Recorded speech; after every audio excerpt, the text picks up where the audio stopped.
G'day, citizens. I'm Execute, joined today by Nonstop Bops and the Astropub.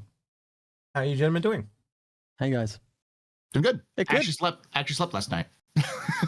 I For the first time in like a week. So doing good. Yeah. I'm in 2 lots at the moment, so I'm trying to get them back to 1 8-hour slot. So at the moment, I'm like, I had a 5 and a 2.5 hours. So yeah, that's why I'm a little bit sleep deprived, because I'm just not used to holding my sleep pattern. It just really destroys me, and you can see it around my eyes. That's what really starts to get to me. Anyway, we got Alien Day, so let's kick it off over to the browser straight off the bat. Yeah, I think we'll start about. I'm just going to get the CCU out of the way, the CCU stuff out of the way, so I can kind of forget about it, if that's okay with you two gents. If you don't Go mind. for it. Go ahead. Right, so the first one we've got is an Arastra to Merchantman for $25. That'll save you 50, and that's probably the only CCU that's really there today. But the Raelian, we need to talk about that as well. And so Yes. if you actually look here, it literally describes the original prototype, and the cargo is essentially doubled. And this essentially tells you why the ship is going up in price. And therefore, I would say at minimum, and Lemming, you're here in the background, so I'll let you speak on this as well real briefly, but I would say at least $100 this thing is going up, at minimum, would be what I'd be preparing for, if not maybe more. But Lemming, would you say that's pretty much what it is? Yeah, I think that's probably a safe guess. Hmm. Just the question is, when does it actually happen? Yep. So that's the last thing I kind of want to talk about. But I do want to bring up, this is a question to you gentlemen, and this is a bit of speculation and probably a little bit off topic. But why is it going doubling? I think it's as simple as we can make more money if it's doubled, and now we don't have this hexagon. There's heaps more space. There's just heaps more space for it to flat boxes. Yeah, it's going to end up getting more. We know it's going to get more. What they did was, it still has the triangles. It's just that they take boxes instead of the hexagons. So it's still three boxes in a triangle. Do you know what I actually think it is? And I'm hopeful for, I'm basing this on the last 2 years of variants, is exactly that. I think there's potential for an alien Raelian variant. I don't know what it is, but how many times have you heard, Paul, when we've been doing this, people go, oh, I want an alien miner, or I want an alien this. Maybe, I don't know, big question mark maybe, but I just wanted to bring that up as a thought experiment and let that sit in your heads for a little bit, and maybe at the end of the show we can talk about it. So if something comes out... could just be getting bigger too. Like everything gets bigger. Bigification, shitification is the term. I've heard of Texas. Yes, I have heard of Texas, Bobs. Yes. Ouch. Paul comes from there. Yeah. So yeah, but yeah, Paul, you were going to say? I think we're still going to see a miner or a salvager from Gatak, simply because that's their lore. And there's been enough players being like, we want an alien industrial ship, that CIG's probably going, yeah, sure, why not? Especially if they're working on it. And we know that CIG doesn't just go, hey, we're going to make this ship. They go, hey, how can we use this, making this ship, and make something new and different? So like, I wouldn't be surprised if they took it and then built a brand new industrial miner or salvager in like a medium scale. Yeah. Because like, we don't have a medium scale salvager.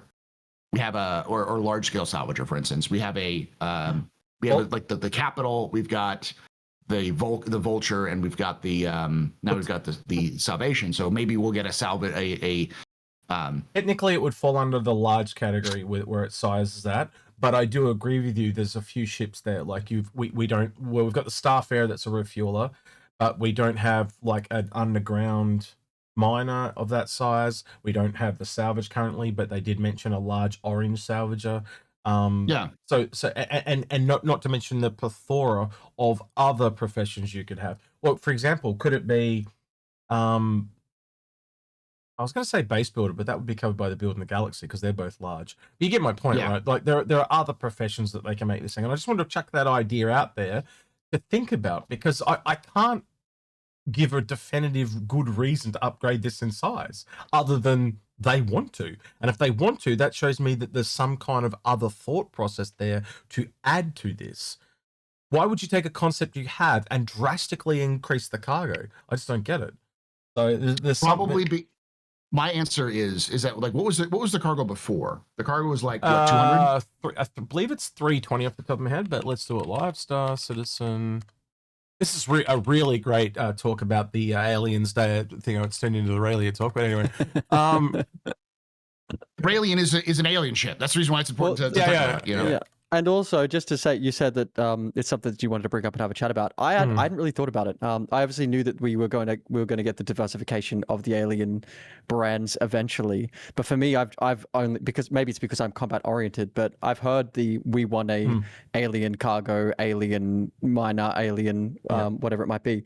But for me, it's just been Cartuel, Santok, whatever. So yeah, it's a good point to raise. They've already updated. They've already updated. So 640. Yeah, it was 320. So yeah, 640 is almost Hercules size. It's above the Carrack.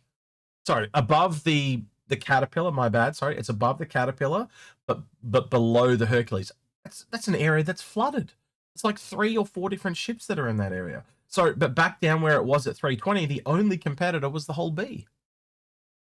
I think one of the things that metrics is probably the big answer. Just like you said, you've been saying for a long time. I think the Raelian was originally designed as a medium ship, and then they took a hold of it, and they're like, this would work better as a large ship. Or because it was basically like a large ship that did medium cargo, which would make it very like, oh yeah, it's neat if you like alien stuff. But it had the living quarters that took up some of the cargo space, so that's why it had less cargo. But it was because it was designed as the original. This was you correct me if you think I'm wrong here, Paul, but I firmly believe this was designed to replace the old Banner Mansion, because that was at the $250, and it upgraded to like wherever it's going to end up, and it grew from a large to a capital. The Banner, and so they needed a replacement. And this is also a blockade runner, which is what the original design of the Merchantman was. Yeah. So when you add it all together, I think this has always kind of been a large, but it does say medium freight. I will point that out. Yeah. So you are correct in that regard. But so yeah, what I believe is the answer is that they took a look and they're like, all right, we're going to do the Raelian, and they always do this. Where like because they did it with the Kraken, they did it the Ironclad, they did it with the Odyssey, with the Starlancer. I think there's going to be a smaller version of this ship. Okay. There's going to be a medium Xi'an ship. That's the Xi'an equivalent of a Freelancer or a course. So they didn't want it to step on each other. So they increased the size so that they could justify a medium ship. The Hull C or the Hull series is really popular with the Xi'an. It is. In fact, the Raelian is literally based off of the Hull series. It is that like that was the whole concept of the of the trade between Aopoa and Misk. Was that Gatak went to Aopoa and said, "Hey kid, get us that sweet shit from the humans. We don't know how they do this, but let's learn from how they do this." And so they traded the whole series designs, like they were allowed to build them. And so there are a whole series, as far as we know, that are active in Xi'an space. Yeah, I imagine what they did was they built them, and they were like, we can make this better. We're better than the humans. And so they built out the Raelian. But of course, if they're going to build out the Raelian, why not build out the Raelian, tiny, and the Raelian extra big? Like, why not go the whole series? Why not make it a whole series? It's exciting because they're spending time right now like defining these smaller brands that don't have a whole lot in them at the moment. That really seems to be a focus with things like Kruger. Now they're working on Gaddock with originally the Siulin and now this Raelin that's coming. So I think you're right. I think now is a really good time to further define Gaddock, whether it is another cargo hauler like you're saying, like the Hull A through C series, or something that's more dirt merchant focused or whatever it might be, something else that's supply line. I think you guys are onto something. I reckon they're moving towards it. So again, I just want to bring it up because it came to me in a dream. No, I just thought it was good food for thought. It was something that came to me, and I went, "There's got to be a reason why they're stuffing around with this in the background." So I just wanted to kind of keep that in your head bubble, or whatever you want to call it. Right. let's do it. I'm going to do this. I'm going to do one more thing. Because then I can just get out of the way and forget about it. Right. So these are all, they've re-released all the Alien limited edition skins or limited time skins again to the store. Like there's literally almost a page and a half, not quite, or a page and 3 extra to the store. So if you are a fan of alien skins, they're all up there. If anyone buys that complete pack, you have me to answer to. That is insane. You do not need that pack. You need maybe 1 skin for each ship. That is it. That is your limit. But you know, if you like it, buy what you want. You know, I'm not telling you what to do. But seriously, do not buy that. It's not good value for skins. And for things that will be earnable in game and that you can basically go out and rep grind and get, that's grossly overpriced. That is what is that? Saying that, if you're buying those, you've probably already bought alien ships, and you like grossly overpriced things anyway. Yes. So, well, that's the price of a Cutlass Red. More than the price of a Cutlass Red. So that's kind of crazy. But there's a whole bunch there. I'm not going to go through all of them or anything like that. I just wanted to kind of bring that up. So, all right, now we're done and dusted, right? Okay, first cab off the rank. I will start with you, Bops, because I know you like to fly this one. We've got the Castle. I love this ship. I'll at 175. 175 is a little, it's pretty expensive for a light fighter. That's going to be running theme here, so I don't want to touch too much on price. I'll let you do that because you've got a better scope of how this fits in. What I will say is right now, this ship I've been pushing Bops on price. I've been trying to get him to Bops. I'll ask you this question. Yeah. If since you were more of an expert in these sorts of things, what would you compare the Car2 All to in terms of its competitors? Yes. In terms of like in the market right now, basically, like what kind of ship is it most like? Well, in terms of so who would be like setups. This has just sort of fallen a little bit out of the meta because they took its forward momentum. It had like 24, 25 Gs forward. So it had like interceptor speeds, but it moved like a light fighter. It's just been nerfed. It's still pretty good, but it competes against the names, you know, the Arrow, the Gladius, the Blade, all of these sort of ships as well. Then so they are much. Then what's the price? They're much cheaper ships. Yeah. But there's one thing I want to point out. There's one thing I want to point out, and I talk about this on my stream all the time, and we've talked about execute, and this is also going to be recurring, so I just like to establish this now. When you're looking at combat ships specifically, there's this sliding line between light up to medium, then medium up to heavy, and ships will sit along the line. Yeah. But there are ships that don't follow the rules and push out and away from that Agreed. line. There are a few, and usually they're alien ships. The Car2L is one of the very few entirely omnidirectional ships. Its forward's a little bit better, but it's entirely omnidirectional, which means it flies in a different way, it moves in a different way, and because it doesn't follow the same rules, it's very hard to compare it to those in the same category. Does that mean it should be worth more money? Well, I'll leave that for you guys to discuss. But this ship right now is incredibly fun. A solid ship, so and the sound design's excellent, the visual design's excellent. It's awesome, great ship. Yeah, it's always kind of not had its flight model because the alien flight model is not going to be a thing until they get around to doing it. The Santoki, a lot of the alien ships suffer from this issue because they have to fly differently because they're alien.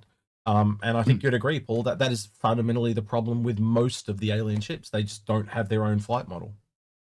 Yeah, I mean, the biggest problem comes down to making sure that that the ships feel different enough that they justify the price. And the thing was that, and I always point out lore because, in my perspective, lore is not written because the writers had a fun idea. The lore is written because John Crew came to Dave Haddock and said, "We're building this ship. You need to justify it." And so Dave Haddock and his team would go talk with the ship team and go, what is this? What is the point of this? What is your idea? Where is this going? How is this impacting gameplay? And they take that idea, come back, write up a bunch of ideas, and then collaborate with the ship team to see which makes the most sense. They go, boom, we'll do this, and we'll move on. So the fact that the Car2All and all of the AOPOA and really all of the Xi'an ships have this idea of omnidirectional thrusters so that their main thrusters are their maneuvering thrusters may that they could move really fast and they can change much faster in degrees in terms of maneuverability compared to human ships which may have more maneuvering thrusters, but they're weaker than the main thrusters in the back. So they have to kind of move more like fighters, modern fighters, even in 0G because of the thrust versus the omnidirectional. This patch and last patch, there have been some and the one before, last 3, in the last like 2-3 months, there have been some major changes to try and get that feel. I don't know when the last time you guys went out in these ships was.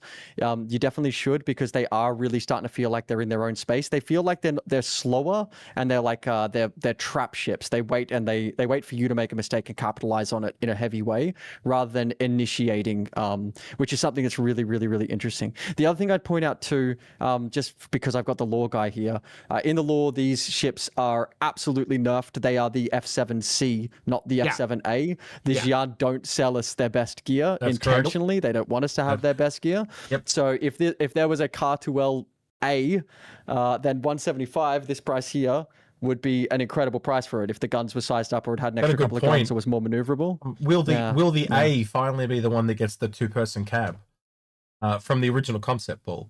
So this originally, I don't know if you it was originally a 2-person ship. Yeah. I'm saying that for Bop's benefit. Did you know that, Bob? So originally it was a 2-seater. I didn't know. That's new to me. And I brought one, and then they made it a single seater, and then I didn't have one anymore. That was back when it was like $150. So yeah. All right. That's going to be an ongoing theme, I think, with a lot of these alien ships. They're in. Before we go, I'm looking up the name of it real quickly. It's called. You might have to read out the prices original too, name. The name of the military version of this is the Queer Cartu. The Queer Cartu, or it's basically NATO nickname is the Quark. Yep. So it's the. We'll see if we get the Quark eventually, but I'd love to see that. Yep. Nox at $45. Again, I can't get behind almost any ground vehicle at the prices they sell them at. But this is essentially a street racer bike compared to, say, something like the Dragonfly. That's more of a versatile 4x4. So this really is for street racing. I know they show it driving on planets there, but if you actually go read into it, look into it, it's more of a street racer. We don't really have streets in Star Citizen yet, but eventually when it is a thing, I think this will be the city bike. But for me now, I just $45 is very hard to be able to swallow, and it always has. I'm still buying a Pulse every time. Yeah, Pulse is king. I mean, I'd still. It's funny because someone in chat the other day when we were talking about the Dragonfly was shitting on X for saying X like when they're talking about the Pulse, he was saying the Pulse is the best thing ever, and it's like why are you so inconsistent? I'm sure. I know the reason why X said Pulse was the king, and then Dragonfly was the king, and then this was going to be the king of the street races. Is that Dragonfly is the best all rounder, the Pulse is the best bang for your buck. It's so good. That's size. There's different. It's almost like context. It's context. It really is context. That is what it is at the end of the day. Being said, and all of them have the perfect role, don't they? Yes. That being said, it's a ground vehicle. I mean, it's not technically a ground vehicle. It's a ground vehicle. Yeah. Don't buy ground vehicles. Yeah. And you can buy them in games much cheaper, Importantly, X said that the Dragonfly was king and the Pulse was king and is now saying this is king. You'll note that he didn't say the X12 was king. But again, at $45, that's an Aurora starter pack with the game. So that's kind of insane. Right, the Santucky Yal, as Disco calls it. But the Santucky Eye.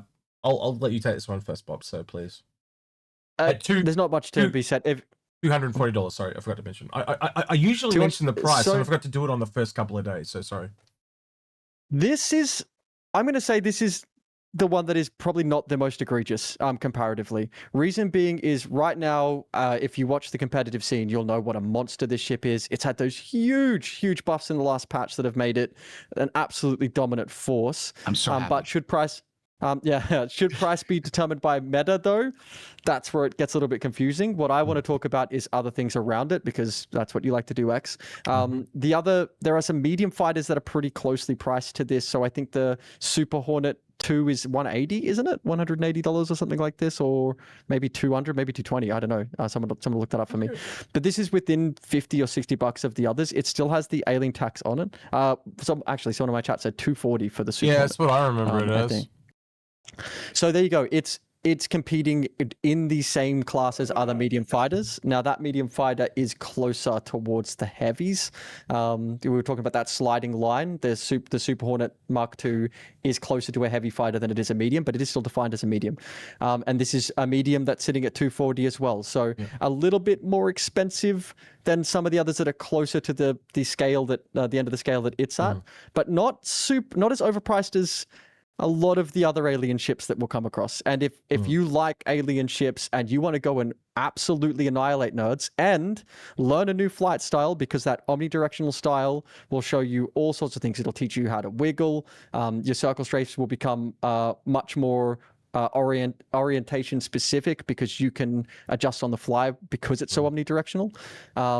This is a super interesting ship that'll teach you how to fly in a different way, make you king of the patch in most scenarios, as long as you're not up against some absolute mega sweat. Poor nerds. And you'll have a great time. That's all I heard was poor nerds. That's Poor nerd. Well, here's the other thing. Isn't this also available in game? Yes. Yes. So that's the other factor that you always wanted to factor in when it comes to paying for this. It's a great idea to pay for it if this is your ship. You're like, hey, because I'm going to also do the counterpoint, and this is going to make Bob sad, which is the old mantra of Inforunners. One of the things that we were most known for when we first started: sell your fighters. If you have a fighter. No. If you have a fighter, make sure you have a fighter you really like. Yeah. It's okay to have a fighter you really like, but don't have like 7 different fighters that do the same thing. Like, don't get a Hornet and a Santok Yai, because it's like, yeah, maybe you want them a little different, but you narrow your gameplay by just having a fighter. Yeah. Where Well, I just wanted to say one thing on that though, just one very little bit, and that is when it becomes your whole world. Like that's fine. When you get into PvP, right? Yeah. Then you have like an M50 does something different to a Buccaneer, a Hornet does something different to a Saber, does something different to a Santok. Like Saber's a 1v1 ship, Santok's a team fight ship, etc. But that's if you're specializing. So that's a specialization. What Paul's saying is, if you've only essentially got one ship, you're better to get, say, something like a Connie or a Corsair or an MSR around that price range, because you get more versatility and bang for your buck. Where this is really narrowing what you can do, and again, you also 100%. limit how far you can travel and all that type of thing. Anyway, so for some reason they split up Apollo and Gatak, but that's fine. So we're going to go over to the other side. the Gatak, because then I'm going to stay in the Zion lane. And we kind of already talked about the Raylan. We did, but again, I'll just remind people it's going to most likely go up. I think it will. I'll put the ask of you guys. Do you reckon it's at least go up $100 if it's doubling the cargo? Easy. Oh, Easy more. Yeah. That's why I said at least 100. We know what's the price of the C2? The whole C went up $150 when it came out, and the whole C holds about the same amount, right? 600. No, the whole C holds 1,000. Yeah, it holds a lot more. Yeah, no, I think it's like 12. Far out. You're making my brain melt at this. It's huge. It's much higher. Yeah, because I remember it was like it's still the absolute king of cargo because it has so much. 4,680. 608. It was real high. Yeah. Yeah. So, the things that are even closer to it are like the C2, right? So if it's currently the Raelian is very close to the C2 and the Caterpillar. And what's the C2's cost? $500.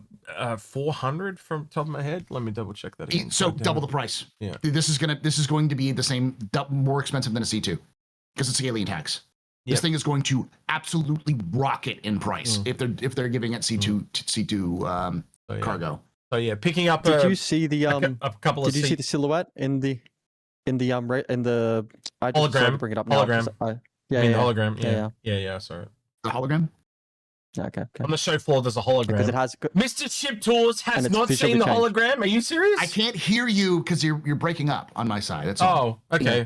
All right. Sorry. Well, you're breaking up a little bit to us too, so I don't know. But anyway, there's a hologram in the hall in the alien section of the Raelian, and it's kind of updated and different, is what Bops is getting alluding to. So yeah. I'll have to look at it. Yeah, so what got like a different butt on it, and it's a bit slimmer, and anyway. Yeah, so long story short, I'm looking at picking up a couple of CCUs for this thing, and just sitting on them. There are a lot there that you can pick up for only $5-10. There's some good options. Lemming, you still there? Nope, he's not there. No. If he was there, I would have said which ship specifically did he want to do it from. I'm here. All right, what ship? Okay. What ship would you recommend people pick up a CC from the Raelian from? All three of them are kind of bad CCUs. That area has had some major price shifts. So well, the ones I remember is matter. the Defender, the Terrapin, and I can't remember the last one off the top of my head. Terrapin and Terrapin Medical are both 220. Yeah, both 220, and the Defender I think was one of them. But did the Defender go up in price? Oh yeah, it Nope. did. No. Nope. That's about 220. All three as of them well. are 220. Well, there you go. They're the three options that you have. I would probably, just because it's older, I'd probably go for the Terrapin out of those three personally. But you do you, right? Right, the Sulian, the alien starter. I have some people. I have some. Oh, sorry, you. I have some people that really got into the game because of this ship. It's a little bit like an Alien Avenger. I know that sounds a weird thing to say, but it carries a similar amount of cargo. It's got 3 guns on it. It's just a little different, and the way it flew and rotated and stuff like that. Some people I knew just really got into it. But yeah, Bops, go ahead. Yeah. So this is one of those ships that is suffering from one thing and one thing only. We've played with this thing heaps because we really want to make it to work. And like I said, even today we went out in a gang squad of Sulians to have some fun. It has a problem. It's the broadside of a barn, and that would be okay if that little tiny cockpit in the center there wasn't the weakest cockpit in the game. If you're firing at this thing, we've talked about how your pip is and pip orientation is going to drag shots towards center of mass. I've talked about this in some of your other videos with you, X. So all shots are being dragged onto the cockpit. So if you were against any player in the ship, and I know it's not a PvPing ship, it's an all-round alien ship, but if you're against any player and even AI, especially the new AI in this model that has just come out, they're just going to cockpit you, and it happens in an instant the minute your shields come down. So all this ship needs is just some more HP. That's all it needs. It just needs a bit more HP, and it will actually be one of the more relevant ships in the game. It just needs more HP. That's all it needs. Maybe a bit of armor on the cockpit or something like that too down the line as well. Yeah, something like that. Yeah, something like that, exactly. It's small fixes, what you're saying. So yeah, Paul, is there anything you want to add about the Sulian? I don't know enough about the Sulian to really to matter. The only thing that I will say about the Sulian is I struggle to recommend it to new players only because of the weird flight model. I know some people are going to love it. Some people will love that like vertical takeoff and landing thing. So it's a starter ship. So that's my struggle for it. It's unique. For some people, that's good. For others who are like, oh, I don't want a ship, and are used to flying like, the Sidewinder and Elite, or ships in No Man's Sky or that kind of thing. It's like it doesn't fly that way. So. But it's fine. I say the same thing about the Cartuel and the Sandtalk. I don't recommend them to new pilots, but if sometimes those goofy things just work with your brain, and people love them. So some people do. Like I know X talked about his friends who got into it because they're like, it makes sense. It makes sense. I'm going into space. I'm going up like a space shuttle, like that kind of thing. So, Bops, I think you would agree with me. His punishment should be a lore video all about the Sulian. It'll be here next week. Look forward to that on Astropub. Don't punish me with a good time, baby. Yeah. I'd love that. No, I was surprised. I thought this would be, like something different, a bit of alien lore. I was really surprised when you said, "Oh, I didn't really know anything." I was like, "Whoa, God, man, like that's." Well, I don't know enough about it in terms of it's like I don't fly it. So like because that vertical takeoff and landing thing is still super fucks with my brain, so it's hard for me after playing the game for so much. So I as I said before, I actually really wish that when they did free flies, they just gave all content creators all the starter ships, especially when they do free flies, because you can then just take people out and essentially onboard them. Because and I've collected a lot of them, and I don't really need them. I don't really use them myself, but I've just found that it's really handy to go, what do you think of this one? What do you think of this one? What do you think of this one? And then they grab onto one, and you kind of go, all right, now I know you like this ship. Here are all the other ones that I can recommend that are like it. And it's just really easy. It's really, really easy to onboard someone. And again, I took a couple of my friends out, and I went through, you can imagine, Avenger, all the other starters, and they just kept coming back to the Sulian again and again and again. And I was like, okay, I never would have picked it. as the ship that they went for, but that's the ones that they liked, and that's what they went for. How it was. Anyway, right. Oh, there's the Merchman upgrade. That's why I couldn't see it. Yes. Right. It was on Yeah, the it's Banu under page. the Banu. Yeah, I was like, there's no CCU today. What the hell's going on? Right. The Defender. Do you want to tell us about? I know you were saying, was it good or bad thing you were saying about this, Bops, last time we talked about it? I'm trying to remember. It's in a really rough spot. Me and a friend of mine, Alex, Alex, took this to the executive hangars and took on quite a big org with it, and were using the Singe cannons that had come default on it, the tachyon cannons, whatever they're called, and its default loadout is not great. And then even if you change the components, it's just not great. It's the size of a medium fighter. It doesn't handle particularly well, and it's such a shame because I'm sure that everyone sees this ship and goes, "That's a spaceship. That's what they should look like. That's Crab alien. crab ship. Exactly. You know? It's so stunning. And if you've seen Morphologist's video on it from Once Upon a Time, he'll tell you how stunning it is as well. And it's just a shame that we can't go out and see it as something not only as a monolith to beauty, but also to terror, and have it like actually jump on you. What I will say though is I really want to see more of these Banu ships, and maybe it'll make more sense once we see more Banu ships. But right now, I can't recommend it as anything other than a hangar bitch. I've always seen it as a Ming vase. Like, it looks really nice, but it's really fragile. And at $220, it's a light fighter too. It's easily the most expensive light fighter in the game. I will say that it from my perspective. Like, if you want to own a piece of Star Citizen lore history, you can get a Banu Defender, because it is the first contact vessel we ever had with an alien ship was a Defender. So the Defender is literally the oldest contact of humanity, and it hasn't changed that much since it was when we originally contacted them. The internals changed, not the externals. So the problem with the Defender is that it is a two-seater fighter that doesn't take advantage of the second seat. It is a medium. It is a light fighter that is supposed to hit like a heavy fighter, but just doesn't handle like a light fighter. It's actually meant to snipe a little bit like the Ion. I think it's a little bit of a cart before the horse problem, where I've always envisioned the Ion, you'd kind of like hold down the trigger and like charge it up like one of those charge up sniper rifles. And I kind of envision this being kind of the same, but and that's why the pilot's got to zoom in and kind of work with the pilot to right. Oh, you need to line me up, and bang. That's what I always envision. And obviously you like can't a sniper team. Yeah, and you just don't. Like, essentially the pilot's the guy with the binoculars, and but it's just not there yet because we don't have that gameplay. The other thing is, in Banu lore, you know this, Paul. In Banu lore, the Banu can wibble wobble their minds together. So the reason it has two seats is because the Banu effortlessly communicate, and they're both flying it at the exact same time. So they are linked, and so if one sees something to the left and says we need to immediately go right, the other one doesn't even have to say, hey, do we have to go right? It just happens, right? So humans can't use this ship the way that Banu do. That doesn't mean that, like you said, something should change to make it more human friendly. It's just this word right here. This escort fighter says to me that it's supposed to be brawling and keeping the Banu merchantmen safe. That's what it's for. And right now it's too fragile to do that. And the minute it loses one of those arms, it's torque and balance spinning out. So I don't know. I don't know how to fix it. I'm sure that Yogi's all over it. I'm sure. I agree with you. I think this is one of those that they have to where, again, the lore of the ship, which indicates its original design intention, was that this ship is designed to pull away enemy attacking fighters. So it's designed to brawl in the sense that the Banu Merchantman, maybe, I don't know. Basically, but it's and that's the whole thing, is that it's not like a human fighter, which is designed to absolutely overwhelm an enemy and kill them.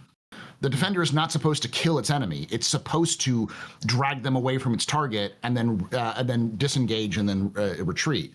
But the Defender's job is to be a sacrificial lamb. It's designed to, if it has to, die against an attacker to save the larger ship. And it needs to have that defensive ability. It needs to feel like a tank in an MMO, where it's like, if I don't pay attention to this thing, it's going to eat my lunch. I have to pay attention to it. And its job is just to drag you away. And if you don't follow it, it'll just punch you in the back of the head as you're paying attention to the wrong target. Also, one more thing super important that we've talked about on my stream heaps. It is an absolute crime a genuine crime that this ship does not have the most powerful side strafe in the game, being that it's crab shaped. It should just be zipping sideways like a crab. I cannot believe they're not taking advantage of that. Make its side strafe immense so it can rip out. So if it's the whip crab, this is the shit crab? Ship crab.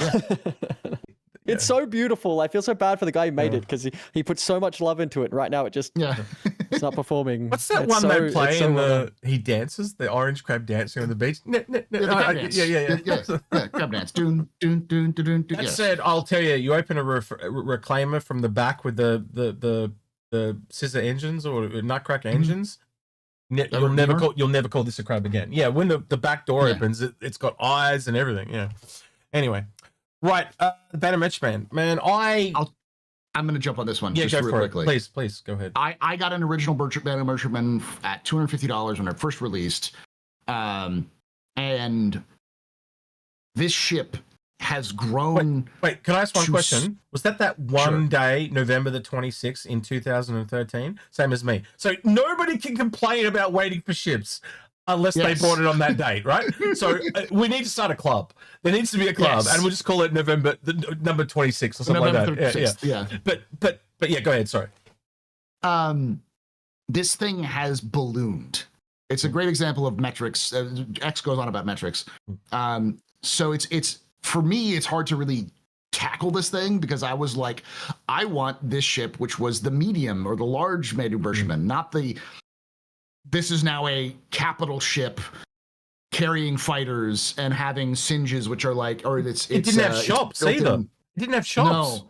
Well, it had shops, but it had like a handful of shops. It was designed as sort of like a floating bazaar, but it wasn't like 3 decks. Yeah, there wasn't like 10 of them. There was like 3 of them or something like that. It was like, it's way different to what it is now. So it's. I would heavily, because at the price, it's like $650 right now. I would heavily warn people about purchasing it because we do not know really the direction they're going to go with it. Because its original design intention was basically taken and thrown out the window. And we just look at the Defender and you know that CG doesn't know. I reckon it's going to be a little bit looks like inside like what that is. This came out really good. I've got the same feeling, and they even talked about how everything inside the Merchantman is bespoke, so you can't really you know how they have like the tile sets of RSI and that it doesn't have tile sets. They're all unique, so you got to build the whole thing from scratch every time. I believe they're going to go back on that, and they're going to make a medium or large vessel of of Banu that is based off the tile sets they're going to create, so that they can create the Merchantman. But what you can share though is textures, right? Yeah. So you might not have the modular 3D pieces, but if you've got like a bony rib texture or whatever it is, you can put that on a wall somewhere else. So it's still a tile set. It's just not a 3D tile set. They've not been saying they're working on the Merchantman, but they have been. It's Wicklow, guys. Go to Wicklow. They've got carpets that they're probably going to be in the Merchantman. They've got textures on the walls. They've got the full back rooms where you see all of the Wicklow stuff. They've got the structures on the way in, the custom doors. They've been working on the Merchantman. They're concepting it, and that's what Wicklow is. That's what all the space and colors and textures and shape and all that sort of stuff is with Wicklow. It's them feeling out what they want to do with the Banu, because I don't think they know yet. And so they're concepting with a live environment, which is Wicklow. I genuinely believe that, and we just have to wait and see where we end up. And also, I think that they've got to a point where they want to approach the Merchantman, but they know that they've got the assets they need to build out the Kraken, because they've been working on Drake so much, and then they can take the ideas that they get from the Kraken privateer, how the shops and whatnot are going to work in that, with all the assets that they have without having to reuse it, and then approach the Merchantman with that in mind. I might be wrong, but that's how I. My only point is I would be wary of buying a Merchantman now. Because can I be honest? What you might want. Hold on 1 second. What you might want with a Merchantman may end up with a Banu Trip Taker or whatever the medium or large version that they're going to build out to help build out the Merchantman. In regards to what he said though about the Kraken privateer, that's what this is. If the Kraken privateer is a low end or low tech shop ship, This is the high tech, high quality, right? And I often talk about tech levels because we know they're in the game. If you have a taco truck, that would probably be Drake or a low end tech level. If you have a high end restaurant like what's that guy that always Kitchen Nightmares, Ramsey. Like if you had a Ramsey's restaurant, it would more likely be in a high end ship like this or Origin, right? So this is a 10 shop ship. The privateer is 12. The privateer is 12. They're obviously going to make a lot more all the way down to get all the tech levels covered. There'll probably be 3 ships just at the bottom level with 1 room, but the 3 different tech levels at minimum, right, to get it all covered, right? So I know what this ship is. It's just a high end version of the privateer, but also a little bit cheaper. Agreed. Right? That's how I see it. And when it was sold as one of the best internal cargo ships in the game. That was the original concept. Now it's clearly changed from that. But you've seen the visuals of the cargo in this. It looks like a cathedral. It holds a shit ton of cargo, and the ability to bring that down to the ground and have all the NPCs come in and buy off it. You can't do that on the privateer as well, because they've got to fly up there to you. So this allows you to go to them, where the privateer, you can get near them, but they've got to come up to you. So it just gives you better access. You can, if you land in an area and you've got things that they want, they're going to want to buy off you. So this is literally delivering to the door. So it's a cheaper privateer, but a lot of the overheads disappear. I think this is really where it's at. Like this compared to a whole sea, I would take this over a whole sea. Even though it's got less cargo, the ability to also buy and sell and move your cargo is astronomically high, and you can literally deliver it to their door. That it's got 3 really good things going for it. I've always seen it as a good ship. We talk about overpriced ships. This price for what this ship is going to offer in the future is unbelievably low. So, and again, not as low as what's happening. Not as low as 250, like me and Paul, but yeah, it's still low. Yeah, but even then, 650 is really cheap. We don't know where it's going to end up again. So, has trepidation. Make sure you do your research and watch it carefully. But if you're willing to put this much money in and maybe just melt it later if you want the money back and to convert it into something else, this is a really, really good ship to sit on for now. Even if you are looking at upgrading it, especially with things like the battle cruisers in the future or whatever it might be. Well, kind of based on current price increases, and I'm just going what they normally go on, it would probably be around about $780. That's based on a 20% increase. That's just a very common thing that they do. But you're right, it could move, and we don't know. And I would say it would be the next reconcepting of it, or the next time we hear about it, that will give us more of a where it was going to. But considering they were planning to work on it, I think the price is kind of stable, if you get my meaning. Anyway, and the last thing I want to address on it, just before we move on, a quick one. Does it look like the ship that we got shown, the one with the big flat round nose, when they do ultimately get it out to us? Or do they go for that sharp, like this one that we can see here in the picture? Or do they go for that more sharper, aggressive style in the early concept? This is one of the last concept images we have of it, and I think this is like 2017. We really have not had a updated concept image. And by the way, it was reconcepted twice before they even started working on it.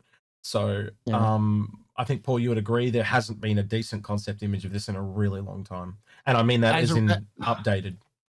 I think it's significantly going to change because everyone who's been working on the Banu style has left CIG. So they're really going to have to go back to the basics. They're going to probably look at the Defender and then build out from the Defender. Just to give you an idea, the guy that worked on this was a solo guy. He worked from ID Software. He worked on Doom and all that type of stuff. He was solo. He worked with Chris Smith. He did this on his own, and he did it over like almost 2.5 years, going back and doing heaps of cool shit. And then the guys that work on this, they were literally working out of Manchester. So, and that's like 5 people, and they're all gone. So they're going to have to relearn the style of it.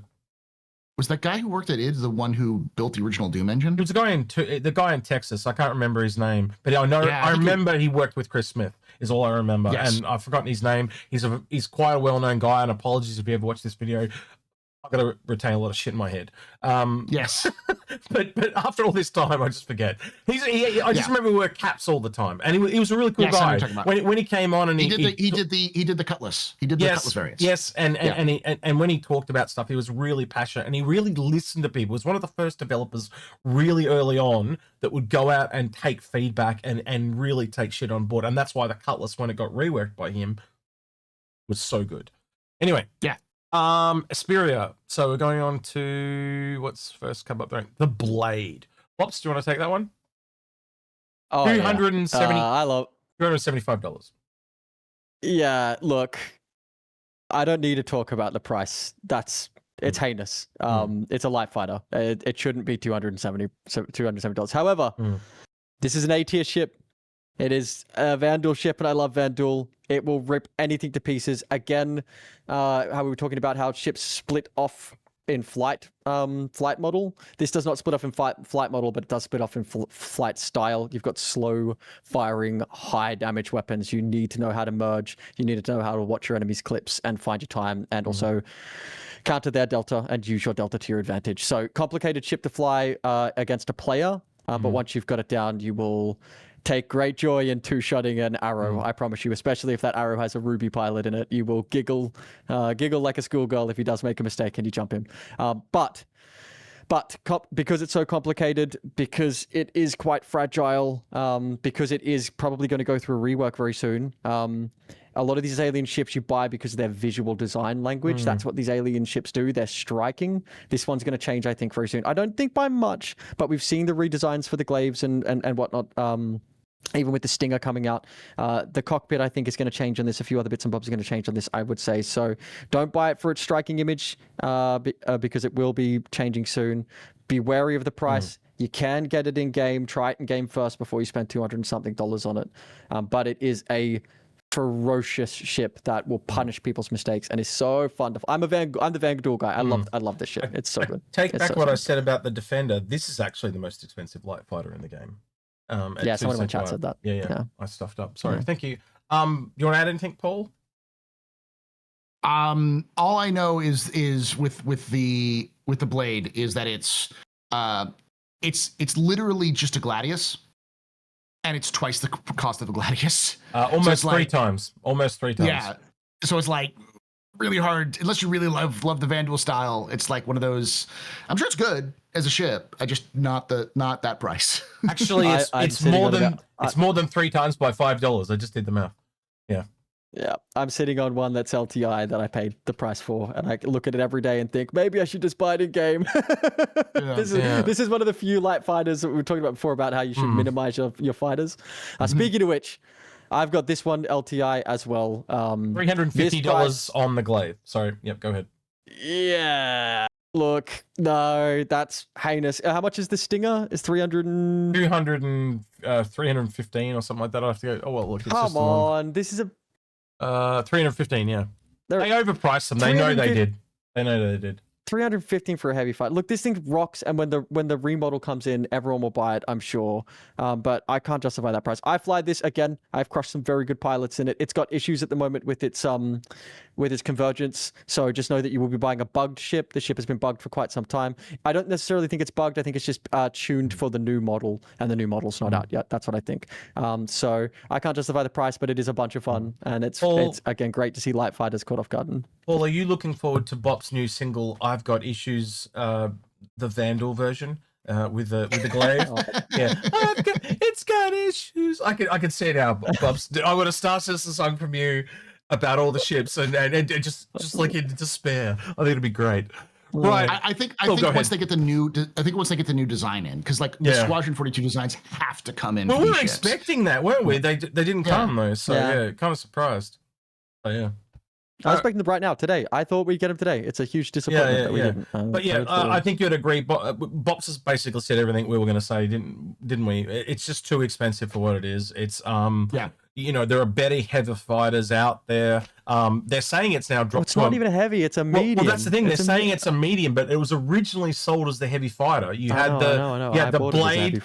the blade was the light, the scythe was the medium, and the glaive was the heavy. And now they're saying that this is now a medium. So again, the goalposts have shifted. It's that blurring you were talking about, that overlay. Yeah. So it is somewhere between a heavy and a medium. But yeah, it'll get that update, I'm sure. But like again, you can see they've realized their mistake because the Stinger is cheaper. It's just crazy. Anyway, the Prowler 440.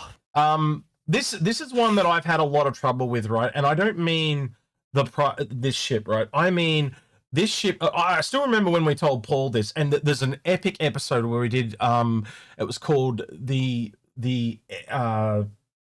Endeavor is God tier or something like that. It's an episode of the Inforunners. If you go watch it, me and Argo refer to it all the time when we talk about this ship and Paul, because we had to point it out to Paul that it was cheaper in game and more expensive out of game and all this stuff. But long story short, back in the day, this was $440 and the Hoplite was $235. But in game, the Prowler was cheaper than the Hoplite, and he was like, CRG wouldn't do this to me. It's like having a full-on panic sweats. It was quite funny at the time. But you can go watch it if you want. But it was the first time that I saw marketing affecting design, and that always worries me. That they are not communicating between the marketing and design team, and the marketing will always override design because people feel like they've been wronged.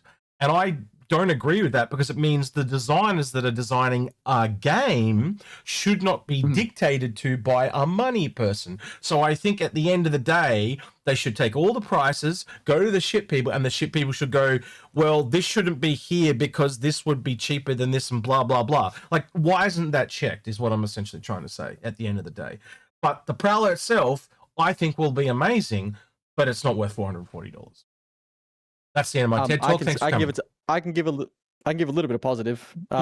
Right now, this has had a massive buff to its emissions. It actually has like super low emissions. So it can sneak people in, and as an exact it is actually a stealth dropship. That's the advantage of it. Yeah. But this is the thing. I can do it right simply. Look, here's the utility. It's $140 cheaper.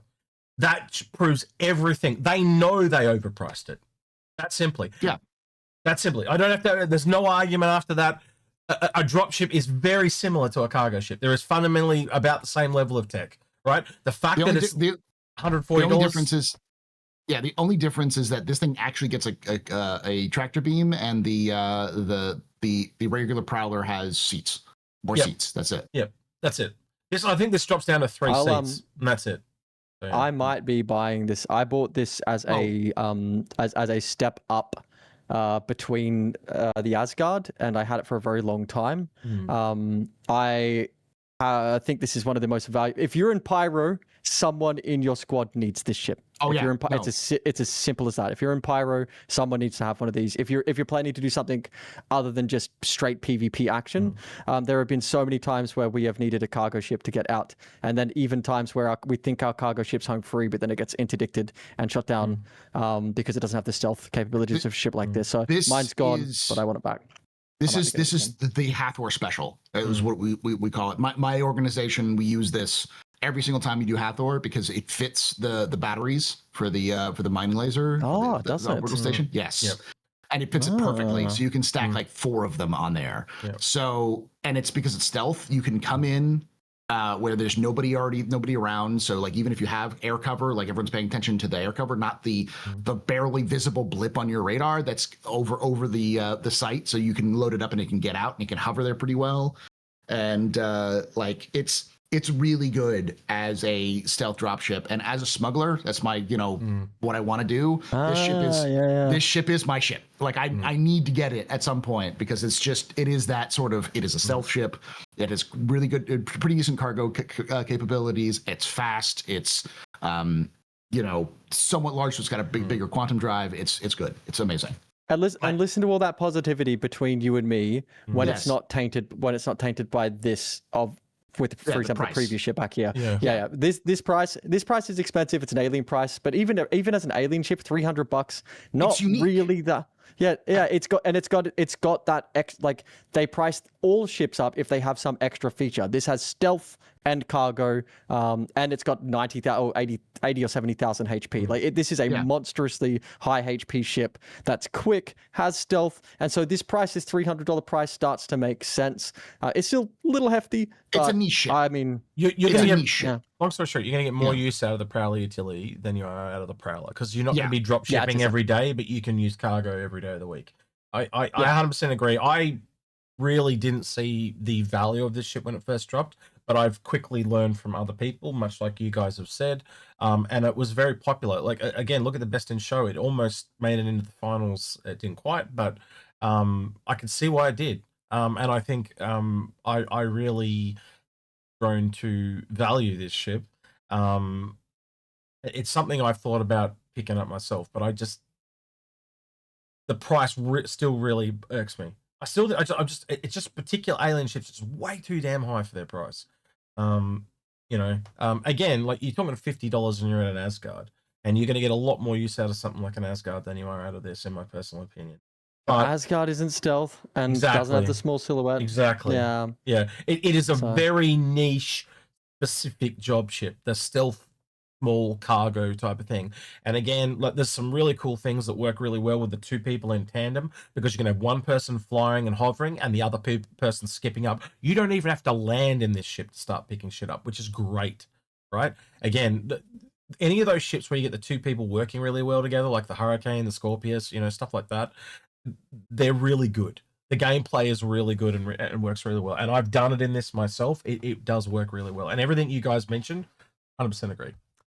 Right. The Stinger. Oh. $315.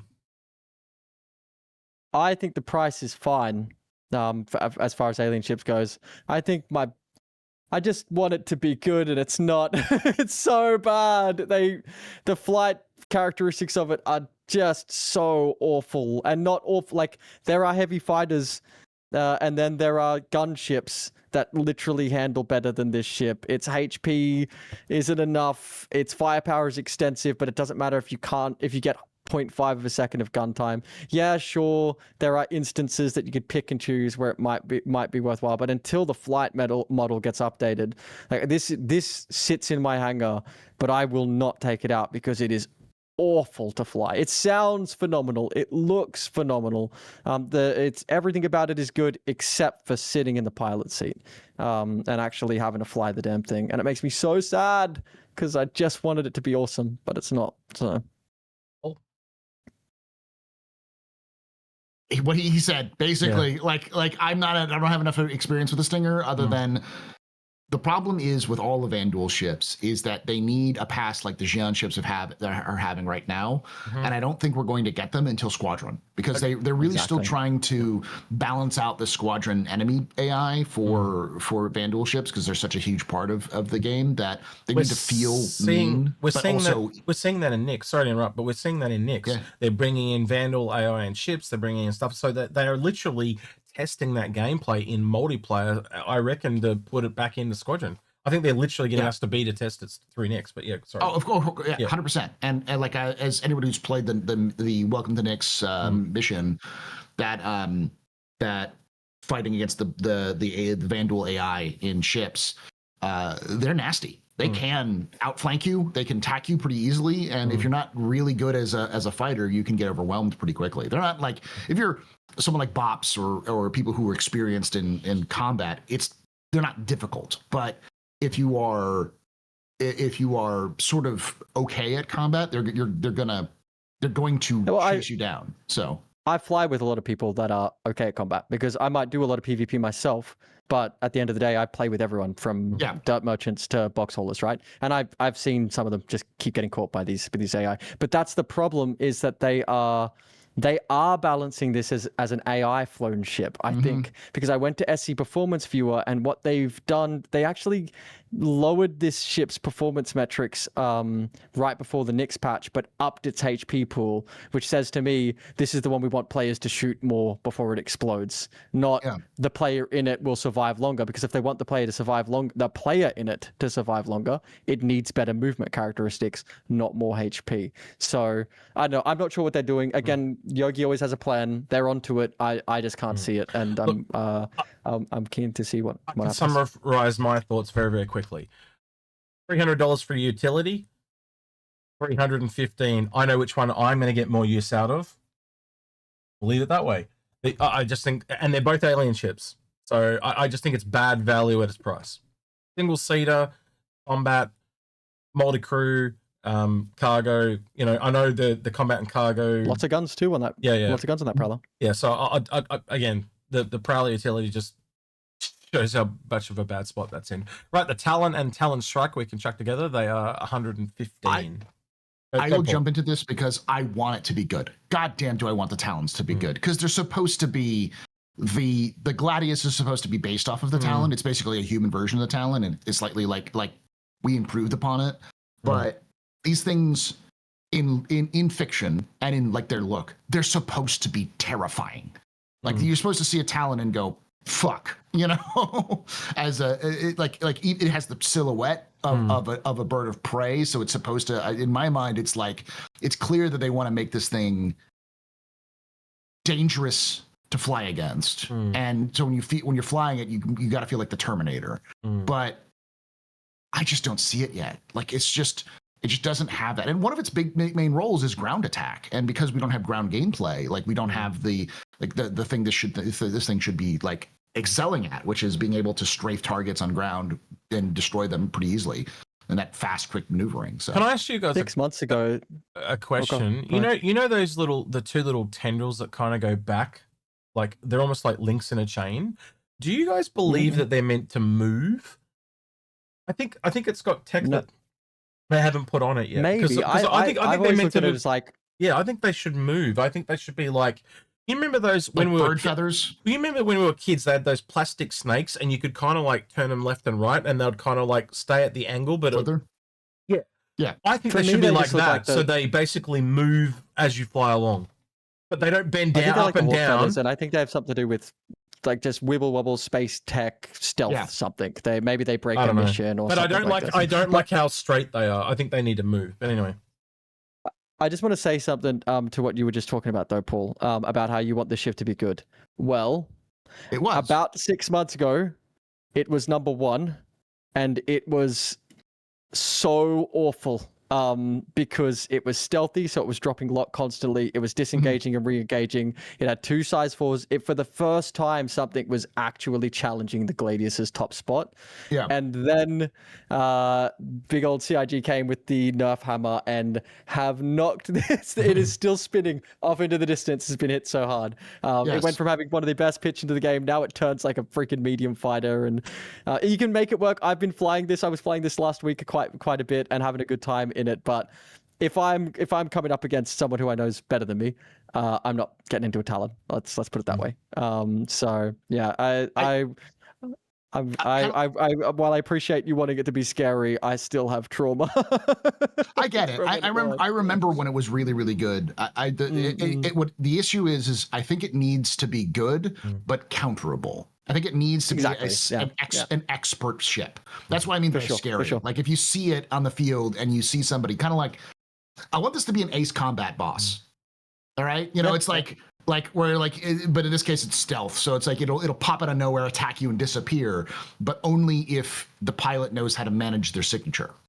And so it should have in my opinion, it should have the same stats or almost the same, near the same as the Gladius, but with stealth. But that stealth requires you to actively manage your power. So when you sneak up on something, you're like really low power. And then when you get there, you charge back up. Everyone can see you now, but by that time it's too late. You're already behind them and on top of them, and they don't know what to do.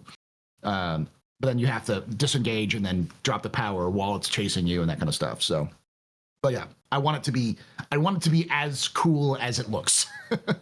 so I agreed. Yeah. So the list so far is Discord calls, Talon Strike. Is there anything else I should put down for your weaknesses? Just I keep a list of everyone. Bops.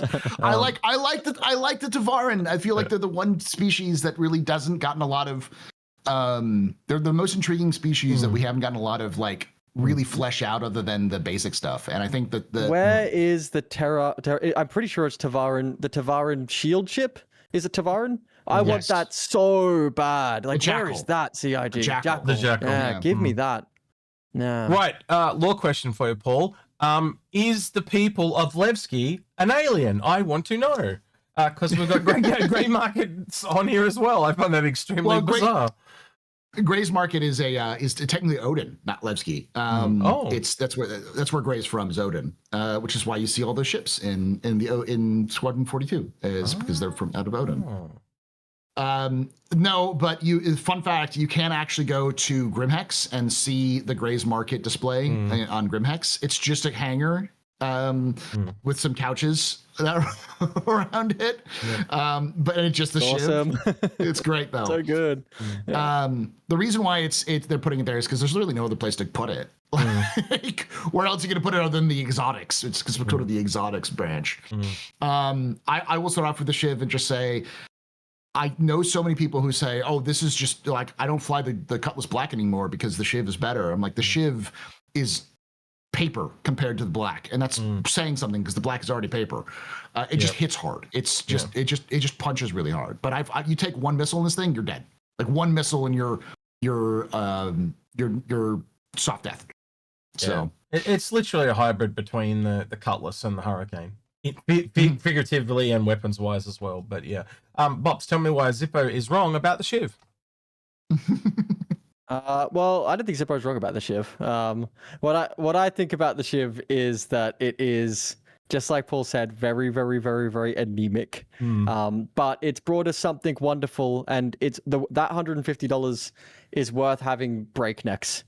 Those ballistics on its shoulders are so satisfying and have proven to be quite meta and are being used consistently and constantly. I don't think this ship realistically has a place outside. Hang on, so the guns that it comes with are being meted now?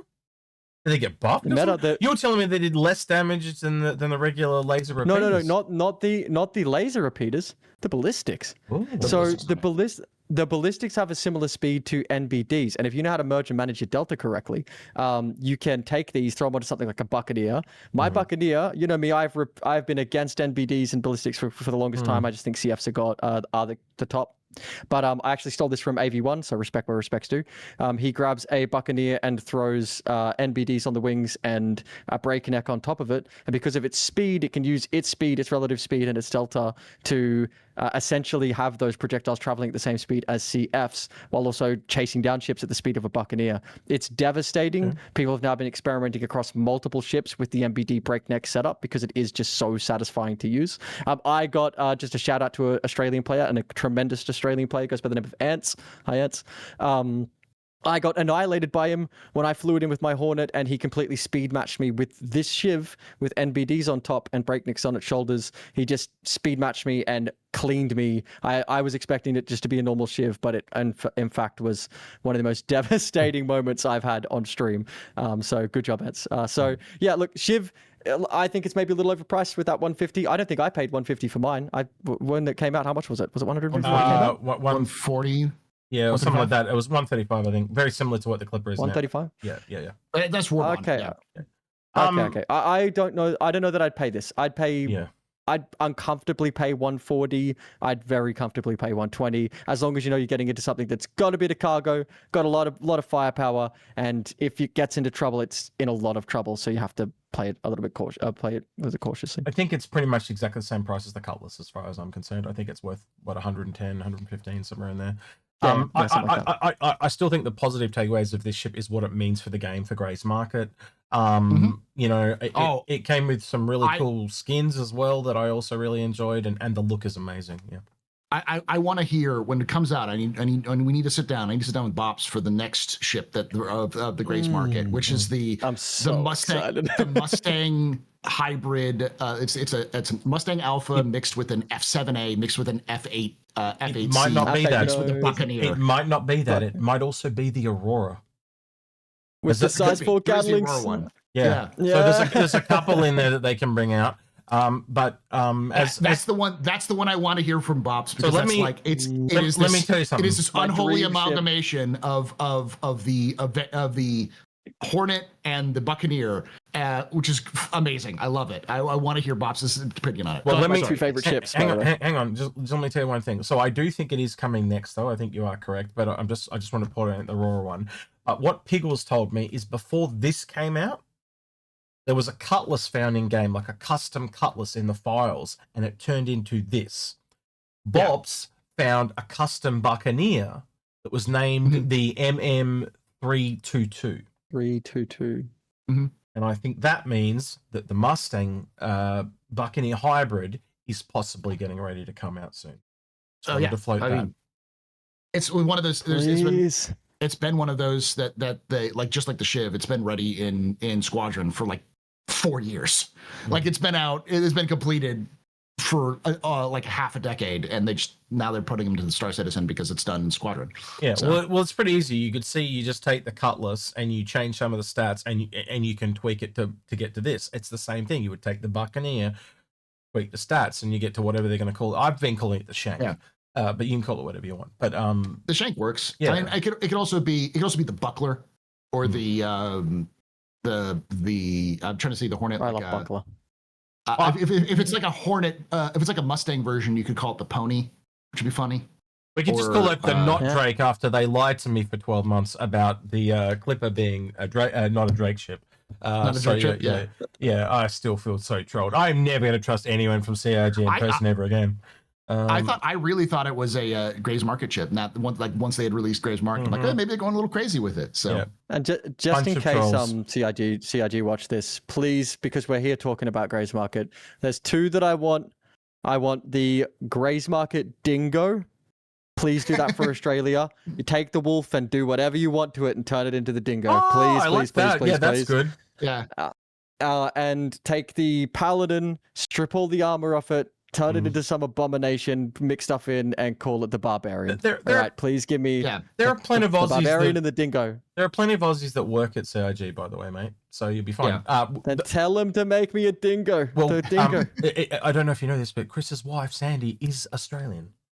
So here's the problem with that. Are you all, every Australian ready for the rest of the world to make the obvious dingo joke? Yeah, exactly. I was just saying. The one that we've been making about Australians forever, about the dingo taking your baby. Yeah, it's the baby eater. You're just going to call your ship the baby.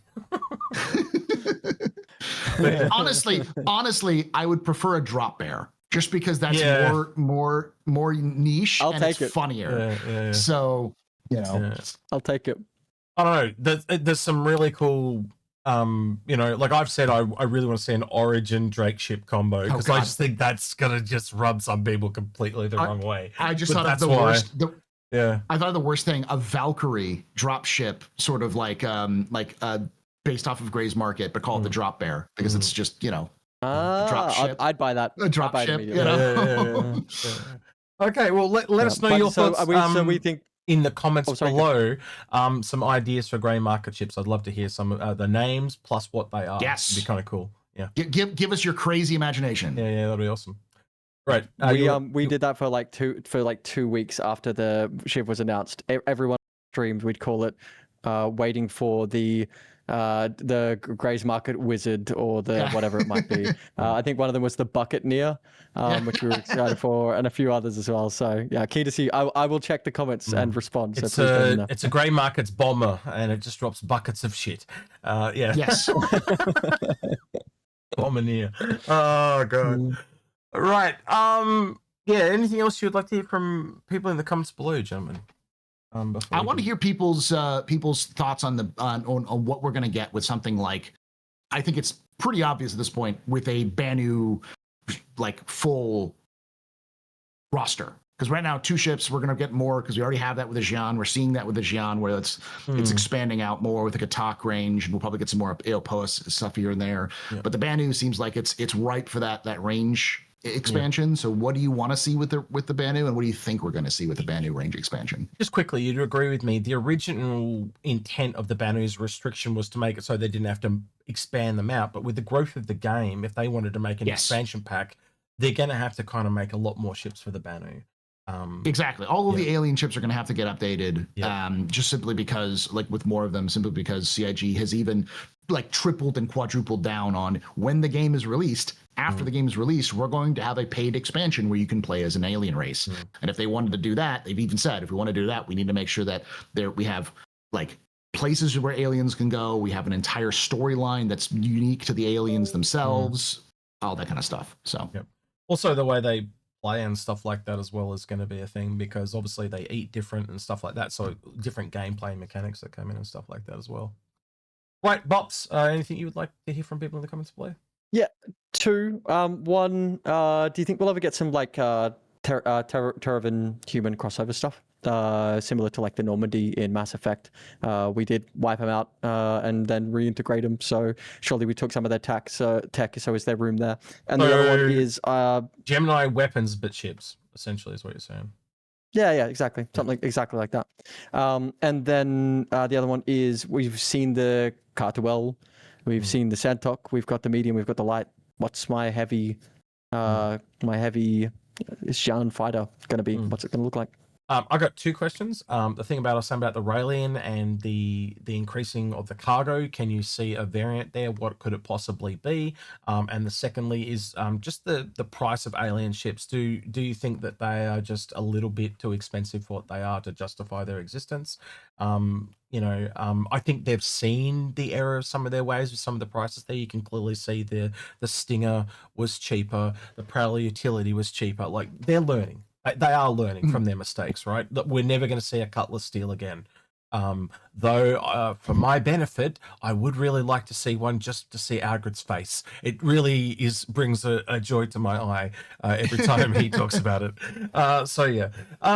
Before we wrap up, I'm going to start a tradition. Yeah. Because I'm going to be on all of these as well, and I'm sure Bops is going to be on most of these as well because of our time. This is last day that he can make. This is the last actually. one. Yeah. Okay. So So since I'm going to be on the rest of them, I'm going to start a running tally just so everyone knows. This month so far, CIG has made $12 million. They're currently at $120 million for the year, which means it is the biggest year they've ever had for funding, and we're not done yet. So the last thing I want to hear is every week or every episode, I want people in the comments to give me a guess, an updated guess about how much money do you think CIG is going to end the year with this year, or even just end the sale? Because right now it's 12 million for November. The biggest year was 2023 with 28 million. We still have more to go. Yeah. That's the question. I'm gonna go for 150 mil. I want him to crack 150 mil, and I think it's possible. I think it's possible with we've got December to go as well, so we'll see. I don't think that they're going to top their biggest the November of the 28 mil, but I think they'll get probably 24 to 25 mil. I think if everything pans out okay at the end of the month. So if that's the case, then we're probably looking at close to 150 mil plus December. I'd say also 150 mil for the year. Easy. I'm going to be honest. I think it all comes down to Aegis Day. I'll tell you why. Because if they release the Javelin like I think they may be, and I don't want to guarantee they are, but if they do, that's easily 30 mil.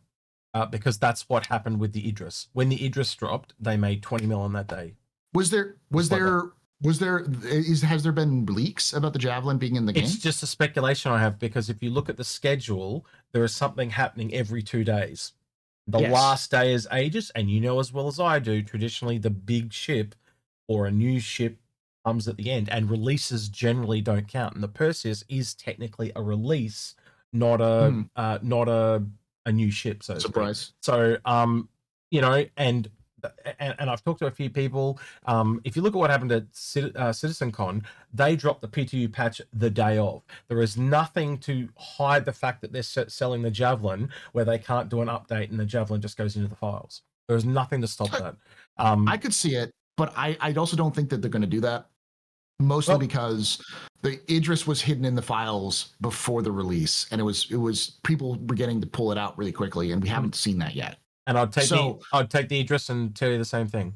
The Idris wasn't meant to be sold before Squadron 42. It's the same analogy. But I do agree that I think we'll get the Javelin, but I don't think we're going to get it until Invictus. I think Invictus will be the big because I just want my 150 mil because it'll make great headlines and I can laugh at people that try to troll Star Citizen. It gives me great joy. So yeah, don't shit on my parade, Paul. I want my news headlines, and we're already getting the almost 900. You can tell they've been writing them and sitting on them for 6 months. So it's like, why are you PC 900 Gamer. mil? Yeah. PC Gamer's got the billion dollar boondoggle title headline somewhere. They got that saved. They've already written the article. They're waiting for it. You know. Well, there was a post on Twitter by it was like GameSpot or Eurogame or something like that, and I just literally replied. They were literally saying it was already at 1 billion, and I literally replied and said, clearly the so-called journalists can't read, and I literally linked the funding screen to them, and it was only like 830 million at that point. I'm like, clearly can't read or add up. Like it was, and it got upvoted like crazy.